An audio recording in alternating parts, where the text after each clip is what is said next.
శ్రీ సీతారామచంద్రస్వామి ఆలయం పునర్నిర్మాణంలో విగ్రహ ప్రతిష్ఠ ఉత్సవాల్లో భాగంగా పెద్దశంకరంపేటలో ఆదివారం సాయంత్రం తిరుమలపురం ఆంజనేయస్వామి దేవాలయం నుంచి సీతారాముల దేవాలయం నుంచి ధ్వజస్తంభం ఊరేగింపు అంగరంగ వైభవంగా నిర్వహించారు. ధ్వజస్తంభ శోభాయాత్రలో భాగంగా చేపట్టిన పలు సాంస్కృతిక కార్యక్రమాలు ఎంతగానో ఆకట్టుకున్నాయి. కేరళ బృందం వారు చేపట్టిన ప్రదర్శన ఎంతగానో ఆకట్టుకుంది. హైదరాబాద్ డాక్టర్ ఐశ్వర్యరెడ్డి ఆధ్వర్యంలో సాయి తుంబరావు వారి కూచిపూడి నృత్యాలు, వారి హనుమాన్ విగ్రహం ఆకర్షణగా నిలిచాయి.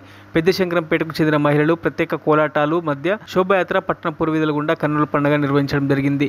ఈ కార్యక్రమంలో రామాలయం కమిటీ అధ్యక్షులు కనకరాజు, ఆలయ కమిటీ పెద్దలు మురళీ పంతులు, శ్రీనివాస్, రవీందర్, సుభాష్ గౌడ్, ఆర్యన్, సంతోష్ కుమార్, సత్యనారాయణ, అధిక సంఖ్యలో ఆయా కుల సంఘాల నాయకులు, మహిళలు, యువకులు పాల్గొనడం జరిగింది.